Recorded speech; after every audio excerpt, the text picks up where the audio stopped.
তো আসসালামু আলাইকুম বন্ধুরা, আপনারা কেমন আছেন? আশা করি অনেক ভালো আছেন। তো আমি আজকে একটা ফোনের কাজ করলাম, যেটা হচ্ছে স্যামসাং M02s।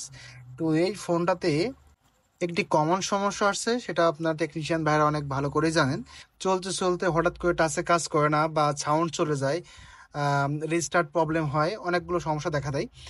তো এই কাজটার জন্য হয়তো বা কোনো টেকনিশিয়ান ভাইয়ের কাছে এই ফোনটা দেওয়া হয়েছিল সিপিইউ রিভলভ করার জন্য। দেওয়ার পরে এই ফোনটার সিপিইউ রিভলভ করছে তো করছে, আর মানে বোর্ডের যে এমন প্রিন্টের এমন একটা অবস্থা করে ফেলছে, যেটা আসলে না বলে না। আমি পুরো কনফিডেন্স হারাই ফেলছিলাম যে আমি জানি না যে এই ফোনটা অন হবে কিনা দেও, বা আমি কাজ করতে পারবো কিনা বা সফল হবো কিনা। তো এই ফোনটা আমি মানে খুবই সময় নিয়েছি এবং সময় নিয়েই কাজটা করার চেষ্টা করেছি। অ্যান্ড এই ফোনটা আমি সিপিইউ খোলার পরে দেখছি যে এর মানে বোর্ডের প্রিন্টের যে কি অবস্থা আসলে। মানে প্রত্যেকটা প্রিন্ট উঠাই ফেলছে, এবং যেখানে আপনার এক লাইনে চার পাঁচটা যে বল প্রিন্ট থাকে, তো একদম অ্যাডজাস্ট করে ফেলছে এগুলা। তো এইগুলো আমি মানে সিফার্ট করে এটাকে মাস্কিং করেছি ইউভি গ্লু দিয়ে। তো আমার অনেক সময় লেগেছে এবং অনেক অনেক ধৈর্য এবং কষ্টের একটি কাজ। যারা কাজ করেন তারা অবশ্য মোটামুটি ভালো জানেন। তো এই বোর্ডটাতে আমি সুন্দরভাবে এই ভিউগুলো দিয়ে মাস্কিং করে নিয়েছি প্রথমত।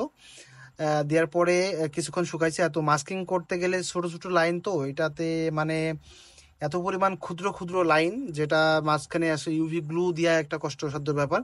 তো তার জন্য আমি ব্লেডের মাথায় যে এমন ভাবে করে আপনার জাম্পারিং ওয়্যার মানে সোল্ডারিং করে নিয়েছি, যাতে করে আমি ইউভি গ্লুটা ওয়্যারের মাথায় লাগাই আমি সুন্দর করে এখানে লাগাইতে পারি।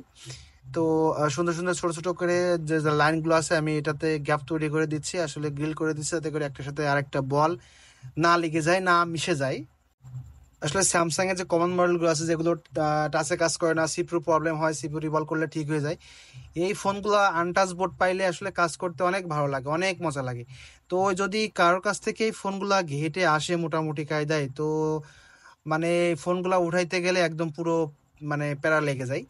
তো সব থেকে মানে বেশি কষ্টের বিষয় হয় কখন, যখন এই ফোনগুলাতে এত ধৈর্য নিয়ে এত কষ্ট করে এত সুন্দর করে কাজ করার পরেও যখন দেখা হয় যে আসলে ফোনটা রান হচ্ছে না, বা সিপিইউ প্রবলেম, বা হচ্ছে আপনার বোর্ডটা কোনো জায়গা থেকে ফুলে গেছে বা লাইন মিসিং হয়ে গেছে, যার কারণে ফোনটা সম্পূর্ণভাবে রান হচ্ছে না, তখন হয়ে যায় মনটা খারাপ। তো ইনশাল্লাহ আমি কাজটা সফল হয়েছি।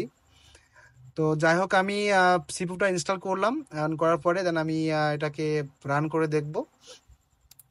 রান করে দেখলাম, আলহামদুলিল্লাহ ফোনটা একদম সম্পূর্ণ ওকে আছে, টাচটা সব ঠিকঠাক কাজ করতেছে, সাউন্ড টাউন আদার সব ঠিক আছে। তো হচ্ছে আমি নতুন ইউজার, আমি ভিডিও ভিডিও তেমনটা আপলোড দিই না। তো ইদানিং একটু ভিডিও ছাড়তেছি, আপলোড দিতেছি। তো যারা মোবাইল রিপেয়ার এবং টেকনিক্যাল কাজ পছন্দ করেন, তারা সাবস্ক্রাইব এবং ফলো দিয়ে পাশে থাকবেন।